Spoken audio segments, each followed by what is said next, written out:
Math স্কুলে স্বাগতম। আজ আমরা দেখব এসএসসি পরীক্ষার জন্য এমসিকিউ সাজেশন। এই সাজেশনটি দুই ধাপে তৈরি করা হয়েছে। প্রথম ধাপে বিগত 5 বছরের এসএসসি পরীক্ষার প্রশ্নপত্র এবং বিগত 2 বছরের টেস্ট পরীক্ষার প্রশ্নপত্র থেকে সর্বমোট 180টি এমসিকিউ নেওয়া হয়েছে। দ্বিতীয় ধাপে প্রত্যেক টপিকের উপর কমপক্ষে একটি করে নিয়ে সর্বমোট 38টি এমসিকিউ নেওয়া হয়েছে। অর্থাৎ পরীক্ষায় যেভাবে আসুক না কেন এই 38টি এমসিকিউর মধ্যে অবশ্যই কমন থাকবে। নবম, দশম ও এসএসসি পরীক্ষার্থীদের জন্য তৈরি করা হয়েছে ম্যাথ স্কুল এসএসসি এক্সক্লুসিভ নামে একটি ফেসবুক গ্রুপ, যেখানে সকল কন্টেন্ট সবার আগে থাকবে।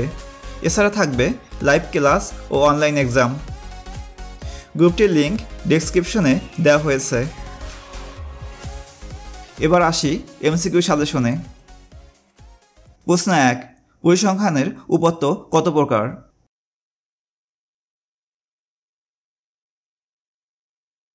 পরিসংখ্যানের উপাত্তকে দুই ভাগে ভাগ করা যায়, বিন্যস্ত উপাত্ত ও অবিন্যস্ত উপাত্ত। যে উপাত্তগুলো মানের ঊর্ধ্বক্রমে বা অধক্রমে সাজানো থাকে তা হলো বিন্যস্ত উপাত্ত, আর যে উপাত্তগুলো মানের ঊর্ধ্বক্রমে বা অধক্রমে সাজানো থাকে না তা অবিন্যস্ত উপাত্ত।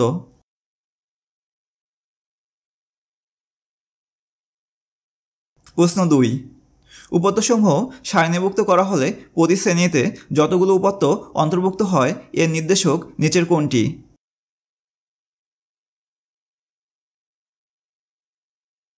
আমরা যখন উপাত্তসমূহকে সারণীভুক্ত করি তখন এর প্রতি শ্রেণীতে যতগুলো উপাত্ত অন্তর্ভুক্ত হয় তা ওই শ্রেণীর গণসংখ্যার মাধ্যমে প্রকাশ করি।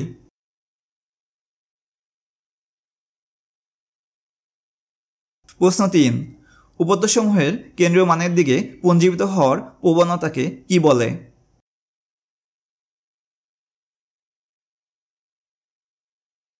আমরা যখন কোনো উপাত্তকে বিশ্লেষণ করি তখন দেখা যায় যে মধ্যম মানের উপাত্তগুলোর সংখ্যা অনেক বেশি হয়, অর্থাৎ উপাত্তসমূহ কেন্দ্রীয় মানের দিকে পুঞ্জীভূত হয়। আর এই কেন্দ্রীয় মানের দিকে পুঞ্জীভূত হওয়ার প্রবণতা হলো কেন্দ্রীয় প্রবণতা। আমরা এই কেন্দ্রীয় প্রবণতা 3 ভাবে পরিমাপ করতে পারি, অর্থাৎ কেন্দ্রীয় প্রবণতার পরিমাপ হলো 3টি, যা হলো গাণিতিক গড়, মধ্যক ও প্রচুরক।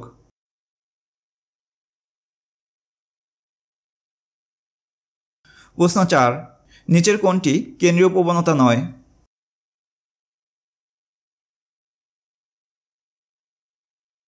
আমরা জানি উপাত্তসমূহের কেন্দ্রীয় মানের দিকে পুঞ্জীভূত হওয়ার প্রবণতা হলো কেন্দ্রীয় প্রবণতা। কেন্দ্রীয় প্রবণতা 3 ভাবে পরিমাপ করা যায়, যার 1 নম্বরে হলো গাণিতিক গড়, 2 নম্বরে মধ্যক ও 3 নম্বরে প্রচুরক। অর্থাৎ শ্রেণী বা প্রদান কেন্দ্রীয় প্রবণতা নয়।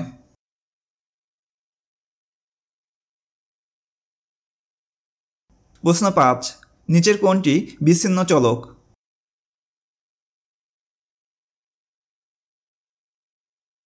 যে সকল চলকের মান যে কোনো বাস্তব সংখ্যা হতে পারে সে সকল চলক হলো অবিচ্ছিন্ন চলক।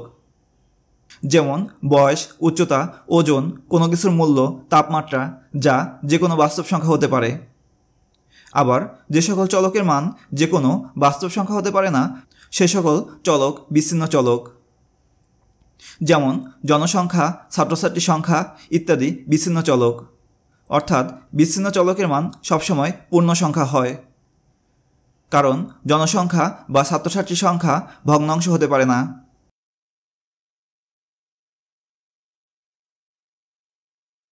প্রশ্ন 6, গত সপ্তাহে তোমাদের শহরের তাপমাত্রা ছিল 23 degree Celsius, 26 degree Celsius, 29 degree Celsius, 25 degree Celsius, 27 degree Celsius, 30 degree Celsius ও 29 ডিগ্রি সেলসিয়াস।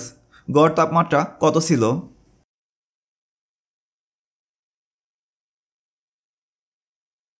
এখানে 7 দিনের তাপমাত্রা দেয়া আছে, অর্থাৎ আমরা যদি গড় তাপমাত্রা বের করি তাহলে এই সবগুলো তাপমাত্রা যোগ করে 7 দ্বারা ভাগ করতে হবে। তাহলে আমরা পাই 27 ডিগ্রি সেলসিয়াস।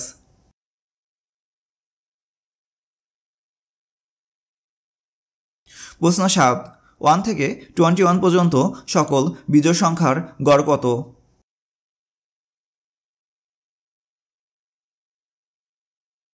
আমরা জানি সমান্তর ধারার সংখ্যাগুলোর গড়, অর্থাৎ যখন সংখ্যাগুলোর পরপর দুইটি পদের পার্থক্য সমান থাকে, যেমন 1, 3, 5, 7 অথবা 3, 6, 9, এ ধরনের সংখ্যার ক্ষেত্রে সংখ্যাগুলোর গড় হবে প্রথম পদ প্লাস শেষ পদ ডিভাইডেড বাই 2।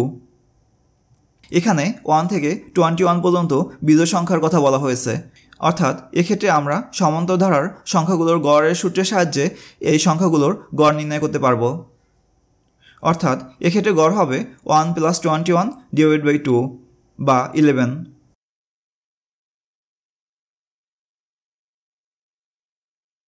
প্রশ্ন 8, 5, 11, 13, 6, 13, 6, 11, 9, 6 সংখ্যাগুলোর মধ্যে প্রচুরক কোনটি?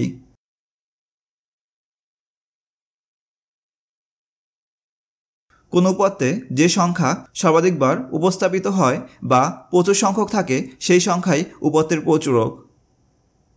একটি উপাত্তে এক বা একাধিক প্রচুরক থাকতে পারে, তবে কোনো উপাত্তে যদি কোনো সংখ্যাই একাধিকবার না থাকে তবে সেই উপাত্তে কোনো প্রচুরক নেই।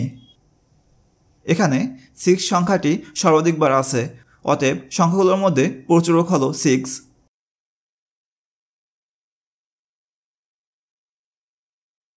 প্রশ্ন 9, উপাত্তের সংখ্যা n বিজোড় সংখ্যা হলে মধ্যক হবে?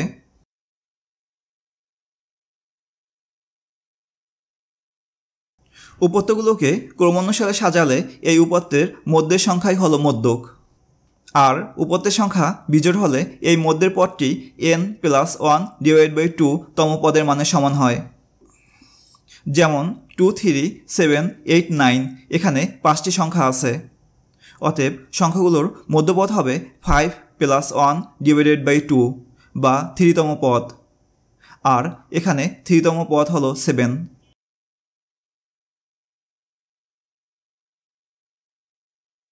প্রশ্ন 10, উপাত্তের সংখ্যা n জোড় সংখ্যা হলে মধ্যক হবে?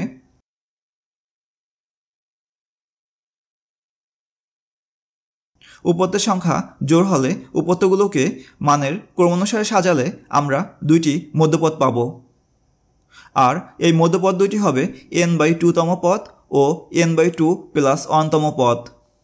অতএব সেক্ষেত্রে মধ্যক হবে এই পদ দুইটির মানের গড়। যেমন 2, 3, 7, 8 এখানে 4টি সংখ্যা আছে, এক্ষেত্রে মধ্যক হবে মধ্যের পদ দুইটির গড়, আর মধ্যের পদ দুইটি হল n/2 তম পদ এবং n/2 + 1তম পদ, অর্থাৎ এক্ষেত্রে দ্বিতীয় এবং তৃতীয় পদ, আর এখানে দ্বিতীয় এবং তৃতীয় পদ হল 3 ও 7। অতএব এক্ষেত্রে মধ্যক হল 3 + 7 ডিভাইড বাই 2 বা 5।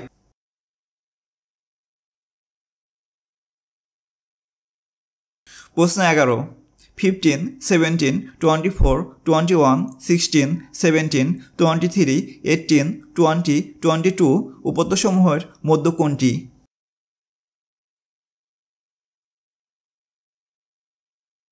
মধ্যক নির্ণয়ের জন্য প্রথমে আমরা সংখ্যাগুলোকে ক্রমানুসারে সাজাবো। তাহলে পাই 15, 16, 17, 17, 18, 20, 21, 22, 23, 24। অর্থাৎ এক্ষেত্রে মধ্যক হবে মধ্যের পদ দুইটির যোগফলের গড়, অর্থাৎ মধ্যক = 18 + 20 ডিভাইড বাই 2 বা 19।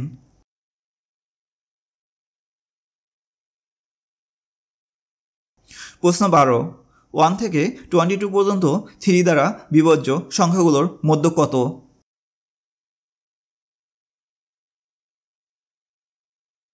ওয়ান থেকে 22 পর্যন্ত 3 দ্বারা বিভাজ্য সংখ্যাগুলো হলো 3, 6, 9, 12, 15, 18 ও 21। এক্ষেত্রে n এর মান 7, যা বিজোড় সংখ্যা, অতএব মধ্যক = n + 1 ডিভাইড বাই 2 তম পদ বা 7 + 1 ডিভাইড বাই 2 বা 4তম পদ, আর এখানে 4তম পদ 12।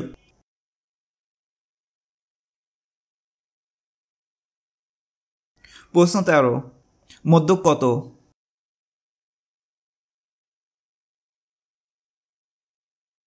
এখানে একটি ওজন এবং গণসংখ্যার সারণী দেয়া আছে, কিন্তু এখানে সারণীটি শ্রেণীবিন্যস্ত নয়, অর্থাৎ এখানে ওজন 42 এর গণসংখ্যা 6। এ দ্বারা বোঝায় এখানে 42 6 বার আছে। আবার 44 কেজির গণসংখ্যা 7, অর্থাৎ 44 আছে 7 বার। অনুরূপভাবে 46 আছে 12 বার, 48 আছে 14 বার, 50 আছে 7 বার ও 52 আছে 4 বার। আর এখানে মোট গণসংখ্যা 50, অর্থাৎ এক্ষেত্রে আমরা মধ্যপদ পাব দুইটি, যা 46 ও 48। অতএব মধ্যক হবে সংখ্যা দুটির গড়, অর্থাৎ 46 plus 48 divide by 2 equal to 47।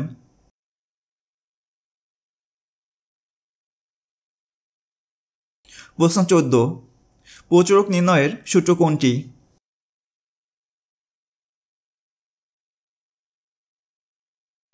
আমরা মনে রাখব শ্রেণীবিন্যস্ত উপাত্তের প্রচুরক equal to L plus F1 divide by F1 plus F2 into H।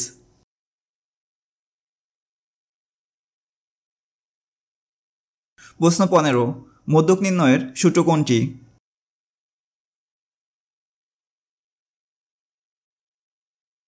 আমরা মনে রাখব শ্রেণীবিন্যস্ত উপাত্তের মধ্যক equal to L plus n/2 minus Fc into H divide by Fm।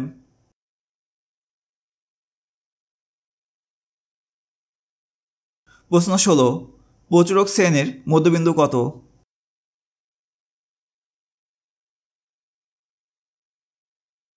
এখানে একটি গণসংখ্যা সারণী দেয়া আছে, যার সর্বাধিক গণসংখ্যা 51 to 55 শ্রেণীতে। অতএব প্রচুরক শ্রেণী হল 51 to 55। অতএব প্রচুরক শ্রেণীর মধ্যবিন্দু হবে ওই শ্রেণীর নিম্নসীমা প্লাস উচ্চসীমা ডিভাইড বাই 2, অর্থাৎ 51 প্লাস 55 ডিভাইড বাই 2, যা থেকে পাই 53।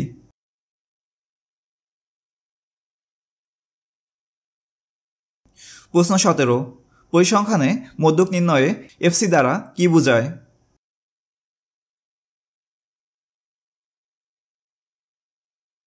আমরা জানি শ্রেণীবিন্যস্ত উপাত্তের মধ্যক equal to L plus n/2 minus Fc into H divide by Fm, যেখানে L হচ্ছে যে শ্রেণীতে মধ্যক অবস্থিত সেই শ্রেণীর নিম্নসীমা, n হচ্ছে মোট গণসংখ্যা, আবার Fc হচ্ছে মধ্যক শ্রেণীর পূর্ববর্তী শ্রেণীর ক্রমযোজিত গণসংখ্যা, আবার Fm হলো মধ্যক শ্রেণীর গণসংখ্যা এবং H হলো শ্রেণীব্যাপ্তি।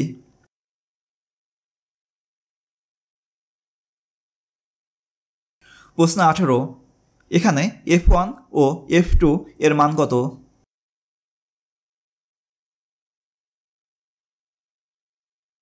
আমরা জানি শ্রেণীবিন্যস্ত উপাত্তের প্রচুরক equal to L plus F1 divide by F1 plus F2 into H। এখানে সর্বাধিক গঠন সংখ্যা 20, অতএব প্রচুরক শ্রেণী হল 21 to 25। অতএব এখানে F1 এর মান হল প্রচুরক শ্রেণীর গণসংখ্যা মাইনাস পূর্ববর্তী শ্রেণীর গণসংখ্যা, আর এখানে প্রচুরক শ্রেণীর গণসংখ্যা 20 এবং প্রচুরক শ্রেণীর পূর্ববর্তী শ্রেণীর গণসংখ্যা হল 15। অতএব F1 এর মান 5। আবার F2 হল প্রচুরক শ্রেণীর গণসংখ্যা মাইনাস পরবর্তী শ্রেণীর গণসংখ্যা। এখানে প্রচুরক শ্রেণীর গণসংখ্যা 20, কিন্তু প্রচুরক শ্রেণীর পরবর্তীতে কোনো শ্রেণী না থাকায় এর পরবর্তী শ্রেণীর গণসংখ্যা হবে 0। অতএব F2 এর মান হল 20 মাইনাস 0 বা 20।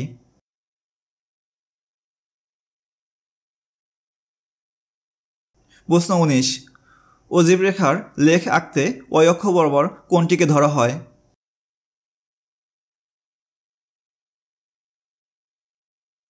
আমরা মনে রাখব আয়তলেখ অঙ্কনের ক্ষেত্রে x অক্ষ বরাবর অবিচ্ছিন্ন শ্রেণীব্যাপ্তি এবং y অক্ষ বরাবর গণসংখ্যা নিতে হয়। আবার গণসংখ্যা বহুভুজ অঙ্কনের ক্ষেত্রে x অক্ষ বরাবর নিতে হয় শ্রেণী মধ্যবিন্দু এবং y অক্ষ বরাবর নিতে হয় গণসংখ্যা। অজীব রেখা অঙ্কনের ক্ষেত্রে x অক্ষ বরাবর নিতে হয় শ্রেণীব্যাপ্তির উচ্চসীমা এবং y অক্ষ বরাবর নিতে হয় ক্রমযোজিত গণসংখ্যা।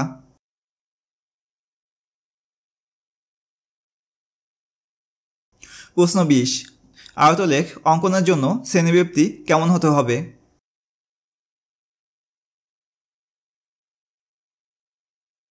আমরা যদি আয়তলেখ লক্ষ্য করি তাহলে দেখব এর একটি লেখ অপরটির সাথে লাগানো থাকে, অর্থাৎ এক্ষেত্রে শ্রেণীব্যক্তি অবিচ্ছিন্ন হতে হয়। যদি শ্রেণীব্যক্তি বিচ্ছিন্ন না হয় তাহলে লেখগুলো আর একটির সাথে আরেকটি লাগানো থাকবে না, তখন তা আর আয়তলেখ হবে না, অর্থাৎ তা হবে স্তম্ভলেখ।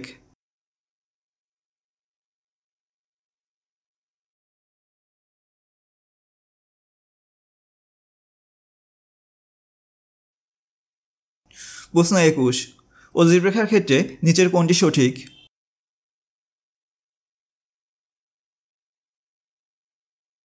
যেহেতু অজীব রেখা হলো ক্রমযোজিত গণসংখ্যার লেখ, আর পূর্ববর্তী গণসংখ্যার সাথে পরবর্তী শ্রেণীর গণসংখ্যা যোগ করে আমরা পাই ক্রমযোজিত গণসংখ্যা। অতএব এক্ষেত্রে পরবর্তী শ্রেণীর ক্রমযোজিত গণসংখ্যা সবসময় পূর্বের শ্রেণীর গণসংখ্যা অপেক্ষা বড় হয়, অর্থাৎ অজীব রেখ সবসময় ঊর্ধ্বগামী।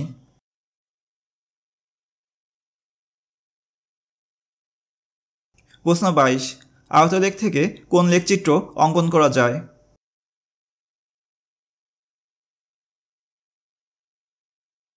আমরা যদি আয়তলেখের চূড়ার মধ্যবিন্দুগুলো চিহ্নিত করে যোগ করে দেই তাহলে পাবো গণসংখ্যা বহুভুজ।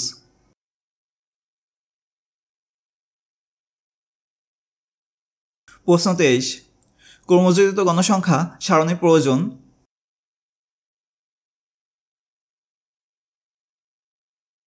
আমরা জানি শ্রেণীবিন্যস্ত উপত্যের মধ্যক equal to L plus n/2 minus FC into H/FM, যেখানে FC হলো মধ্যক শ্রেণীর পূর্ববর্তী শ্রেণীর ক্রমযোজিত গণসংখ্যা, অর্থাৎ শ্রেণীবিন্যস্ত উপত্যের মধ্যক নির্ণয়ের ক্ষেত্রে আমাদেরকে ক্রমযোজিত গণসংখ্যা দরকার হবে।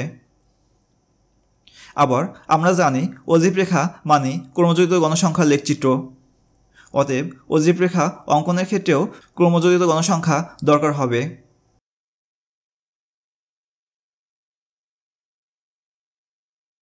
প্রশ্ন 24, গণসংখ্যার সারণী তৈরি করতে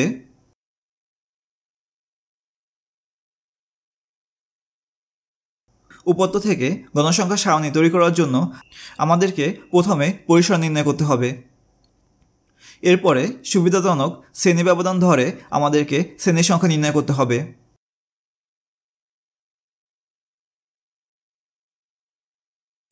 নিচের উদ্দীপকের আলোকে 25 থেকে 27 নং প্রশ্নের উত্তর দাও।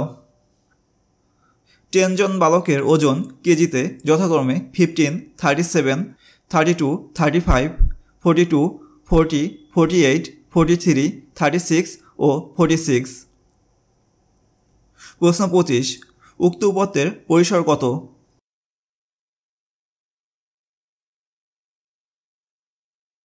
পরিসর নির্ণয়ের জন্য আমাদেরকে সর্বোচ্চ মান এবং সর্বনিম্ন মান নির্ণয় করতে হবে। এক্ষেত্রে সর্বোচ্চ মান 48 এবং সর্বনিম্ন মান 32, অতএব এক্ষেত্রে পরিসর হবে সর্বোচ্চ মান মাইনাস সর্বনিম্ন মান প্লাস 1, অর্থাৎ 48 মাইনাস 32 প্লাস 1 বা 17।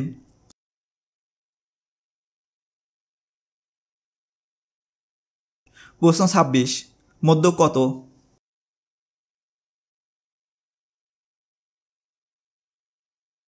এখানে মোট উপত্যের সংখ্যা 10 যা জোড় সংখ্যা, অতএব এক্ষেত্রে আমরা দুইটি মধ্যক পাব, যা হবে n/2তম পদ বা 5তম পদ এবং n/2 প্লাস 1তম পদ বা 6তম পদ। এখন এই সংখ্যাগুলোকে ঊর্ধ্বক্রমে সাজালে আমরা পাই 32, 35, 36, 37, 40, 42, 43, 45, 46 ও 48। অতএব এর পঞ্চম এবং ষষ্ঠ পদ এর গড় হল মধ্যক, অর্থাৎ এক্ষেত্রে মধ্যক 40 প্লাস 42 ডিভাইড বাই 2 বা 41।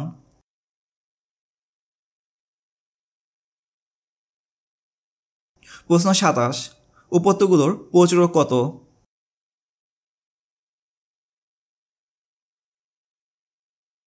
যে সংখ্যা সর্বাধিকবার উপস্থাপিত হয় বা প্রচুর সংখ্যক থাকে সেই সংখ্যাই হচ্ছে উপত্যের প্রচুরক। একটি উপত্যে এক বা একাধিক প্রচুরক থাকতে পারে। কোনো উপত্যে যদি কোনো সংখ্যাই একাধিকবার না থাকে তবে সেই উপত্যে কোনো প্রচুরক নেই।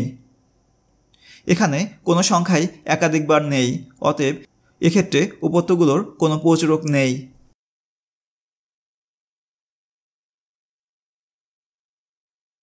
নিচের সারণীর ভিত্তিতে 28 থেকে 30 নং প্রশ্নের উত্তর দাও। প্রশ্ন 28, f1 এর মান কত?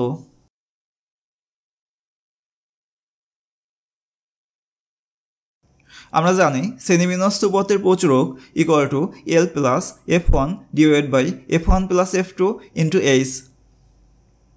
আর এখানে সর্বাধিক গণসংখ্যা 12, যা 61 to 70 শ্রেণীতে। অতএব প্রচুরক শ্রেণী 61 to 70। f1 হচ্ছে প্রচুরক শ্রেণীর গণসংখ্যা মাইনাস পূর্ববর্তী শ্রেণীর গণসংখ্যা। আর এখানে প্রচুরক শ্রেণীর গণসংখ্যা 12 এবং এর পূর্ববর্তী শ্রেণীর গণসংখ্যা 8। অতএব f1 হল 12 মাইনাস 8।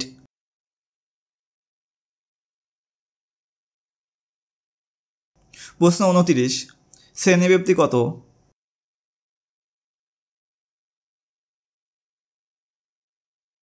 কোনো সারণী থেকে শ্রেণীব্যাপ্তি নির্ণয় করার জন্য আমরা পরপর দুইটি শ্রেণীর ঊর্ধ্বসীমা বা নিম্নসীমার পার্থক্য নির্ধারণ করব।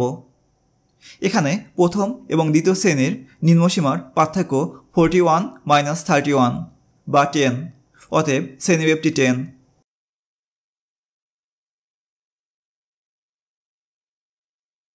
প্রশ্ন 30, মধ্যক শ্রেণীর মধ্যমান কোনটি?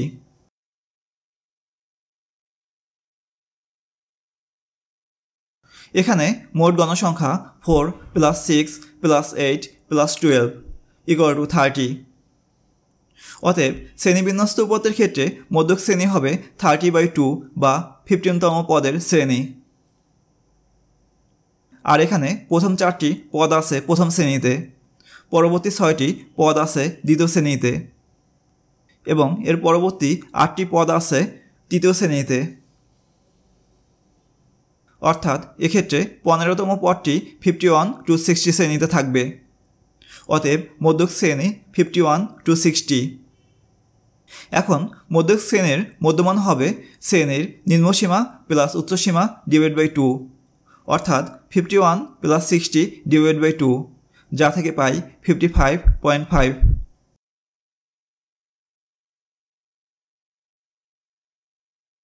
উপরের উদ্দীপকের আলোকে 31 ও 32 নং প্রশ্নের উত্তর দাও।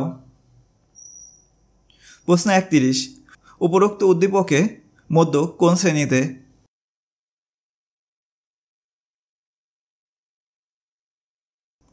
এখানে উদ্দীপকে দেয়া সারণীর মোট গণসংখ্যা 4 প্লাস 18 প্লাস 22 প্লাস 16 বা 60। শ্রেণীবিন্যস্ত পদের ক্ষেত্রে মধ্যক শ্রেণী হবে 60 ডিভাইড বাই 2 বা 30তম পদের শ্রেণী। আর এখানে প্রথম 4টি পদ আছে প্রথম শ্রেণীতে, পরবর্তী 18টি পদ আছে 21 to 30 শ্রেণীতে এবং এর পরবর্তী 22টি পদ আছে 31 to 40 শ্রেণীতে। অতএব 30তম পদ 31 to 40 শ্রেণীতে থাকবে। অতএব মধ্যক শ্রেণী হল 31 to 40।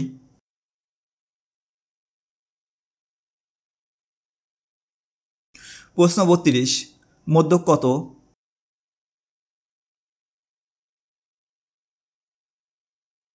আমরা জানি শ্রেণীবিন্যস্ত পথের মধ্যক equal to L plus n/2 minus fc into h divide by fm। আর এখানে মধ্যক শ্রেণী 31 to 40। অতএব মধ্যক শ্রেণী নিম্নসীমা অর্থাৎ L এর মান হবে 31। আবার এক্ষেত্রে মোট গণসংখ্যা 60, অর্থাৎ n ইকুয়াল টু 60। fc হল মধ্যক শ্রেণীর পূর্ববর্তী শ্রেণীর ক্রমযোজিত গণসংখ্যা, অর্থাৎ 21 to 30 শ্রেণীর ক্রমযোজিত গণসংখ্যা। আর 21 to 30 শ্রেণীর ক্রমযোজিত গণসংখ্যা হবে ওই শ্রেণীর এবং পূর্ববর্তী সকল শ্রেণীর গণসংখ্যার যোগফল, অর্থাৎ 4 প্লাস 18 ইকুয়াল টু 22। fm হল মধ্যক শ্রেণীর গণসংখ্যা। আর এখানে যেহেতু মধ্যক শ্রেণী 31 to 40 এবং এর গণসংখ্যা 22, অতএব fm এর মান হবে 22। এখানে এইচ হলো শ্রেণীব্যাপ্তি, আর শ্রেণীব্যাপ্তি নির্ণয়ের ক্ষেত্রে আমরা পরপর দুটি শ্রেণীর ঊর্ধ্বসীমা বা নিম্নসীমার পার্থক্য নির্ধারণ করব। এখানে প্রথম এবং দ্বিতীয় শ্রেণীর নিম্নসীমার পার্থক্য হল 21 - 11 বা 10। অতএব এইচ এর মান 10। এখন এই সবগুলো মান বসিয়ে আমরা মধ্যক পাই 31 + 30 - 22 × 10/22, যাকে সিম্পলিফাই করলে আমরা পাই 34.64।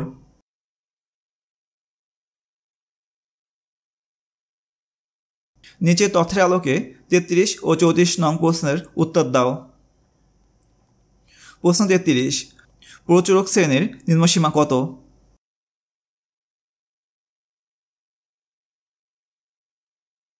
এখানে গণসংখ্যা সর্বাধিক 30 বার আছে 50 to 59 শ্রেণীতে, অর্থাৎ প্রচুরক শ্রেণী হল 50 to 59।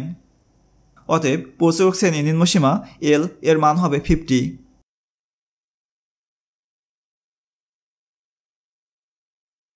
প্রশ্ন 34, উপত্যের প্রচুরক।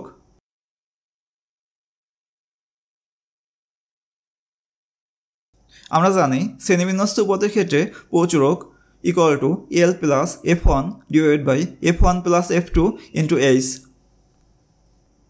আর এখানে প্রচুরক শ্রেণী হল 50 to 59। অতএব প্রচুরক শ্রেণীর নিম্নসীমা অর্থাৎ এল এর মান হবে 50। আবার এইচ হলো শ্রেণীব্যাপ্তি, আর শ্রেণীব্যাপ্তি নির্ণয়ের ক্ষেত্রে আমরা পরপর দুটি শ্রেণীর ঊর্ধ্বসীমা বা নিম্নসীমার পার্থক্য নির্ধারণ করব। এখানে প্রথম এবং দ্বিতীয় শ্রেণীর নিম্নসীমার পার্থক্য হচ্ছে 40 - 30 বা 10। অতএব এইচ ইকুয়াল টু 10।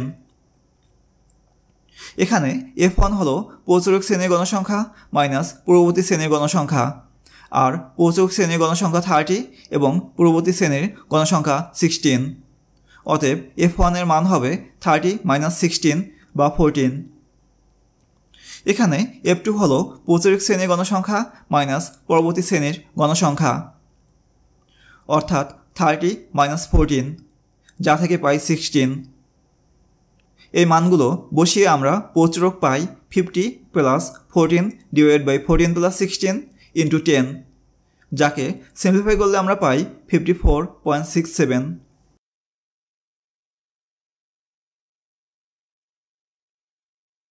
নিচের তথ্যের আলোকে 35 ও 36 নং প্রশ্নের উত্তর দাও। প্রশ্ন 35, তৃতীয় শ্রেণীর যোজিত গণসংখ্যা কত?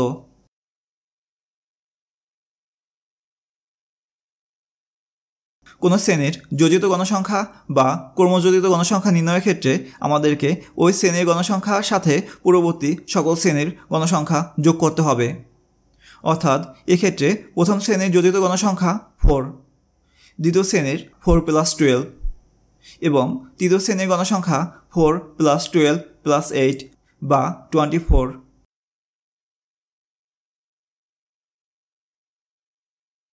প্রশ্ন 36, উপরোক্ত তথ্যের প্রচুরক কত?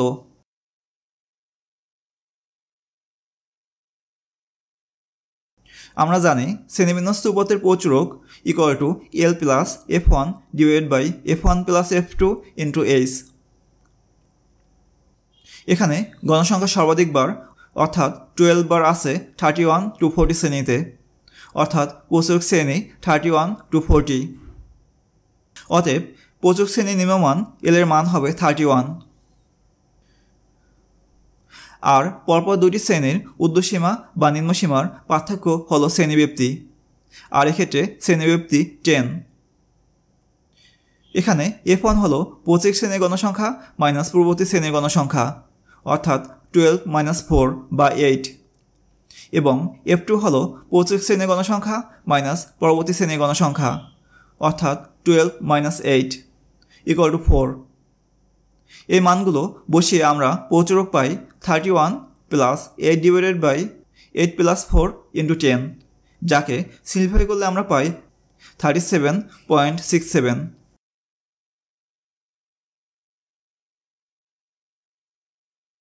নিচে তথ্যের আলোকে 37 ও 38 নং প্রশ্নের উত্তর দাও।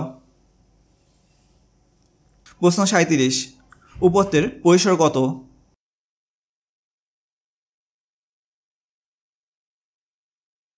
উপত্যের পরিসর নির্ণয়ের জন্য আমাদেরকে সর্বোচ্চ মান এবং সর্বনিম্ন মান নির্ণয় করতে হবে। এখানে সর্বোচ্চ মান 61 এবং সর্বনিম্ন মান 21। অতএব পরিসর হবে সর্বোচ্চ মান মাইনাস সর্বনিম্ন মান প্লাস 1 বা 61 মাইনাস 21 প্লাস 1, যা থেকে পাই 41।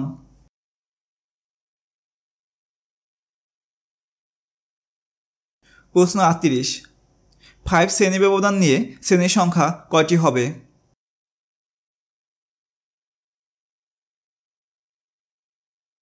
আমরা প্রশ্ন 37-এ পরিসর নির্ণয় করেছি 41। অতএব শ্রেণী ব্যবধান 5 ধরে শ্রেণীর সংখ্যা হবে 41/5, যার মান পাই 8.2।